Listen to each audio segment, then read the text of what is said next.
Hi అండి. Welcome to simple city blog. ఈ రోజు వచ్చేసి what eat in a day అనేది చూపిస్తున్నాను. ఎందుకంటే ఈ మధ్యలో కాస్తో కూస్తో డైట్ చేయడం అనేది స్టార్ట్ చేశాను. 4 కేజీ వెయిట్ అనేది లాస్ అయ్యాను నేను.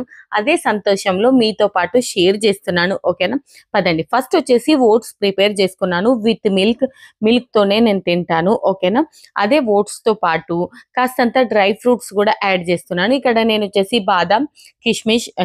బాదం కాజు అనేది యాడ్ చేశాను. అలాగే ఒక స్ట్రాబెర్రీ యాడ్ చేస్తున్నాను ఇక్కడ.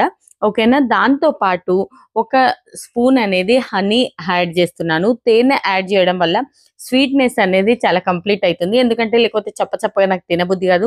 షుగర్ అయితే యాడ్ చేయలేను, అందుకోసమే హనీ యాడ్ చేస్తున్నాను. ఓకేనా, ఆ తర్వాత ఓట్ మీల్ అనేది నాకు చాలా ఇష్టం అండి.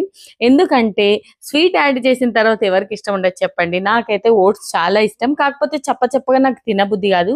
అందుకోసమే కాస్తంత హెల్దీ ఆప్షన్ అనేది వెతుక్కున్నాను అన్నమాట. హనీ కూడా ఎక్కువగా వేసుకోకూడదు, కాస్తో కూస్తో వేసుకోవాలి. కాకపోతే నేను ఒక స్పూన్ యాడ్ చేసుకొని తింటున్నాను. చాలా ఎమ్మీగా, చాలా టేస్టీగా ఉంటుంది.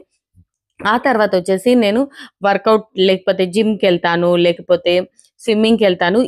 అంటే రెగ్యులర్గా కాకుండా వారానికి ఒక 3-4 రోజులు వెళ్ళేలా చూసుకుంటున్నాను. ఆ తర్వాత వచ్చేసి ఇక్కడ ఒక టీ తీసుకున్నాను. టీ తర్వాత వచ్చేసి సలాడ్. ఇది చాలా ఉంది, ఇది నా కోసం కాదు, ఇద్దరి కోసం అన్నమాట. ఇందులో నేను సగం సగం చేసి చూపిస్తున్నాను. ఆ తర్వాత లంచ్లో వచ్చేసి రోటీ, చపాతి, అలాగే రైస్, దాల్ తింటున్నాను. ఏ కర్రీ అంటే అదే తీసుకుంటానండి. ఇలా అలా స్పెషల్ ఏం లేదు. ఈవినింగ్ వచ్చేసి ఒక ఫ్రూట్ అప్పుడప్పుడు తీసుకుంటాను. ఓకేనా, అప్పుడప్పుడు లేకపోతే ఒక టీ తాగుతాను అంతే. డిన్నర్లో వచ్చేసి ఇది తీసుకున్నాను అన్నమాట. ఓకేనా, ఈ డైట్ తో పాటు కాస్తో కూస్తో వర్కౌట్ కూడా కంపల్సరీ అండి. బ్యాక్ ఇంజరీ తర్వాత రీసెంట్లీగా వచ్చేసి నేను స్విమ్మింగ్ అనేది స్టార్ట్ చేశాను. అప్పుడప్పుడు స్విమ్మింగ్కి వెళ్తాను, అప్పుడప్పుడు జిమ్కి వెళ్తాను.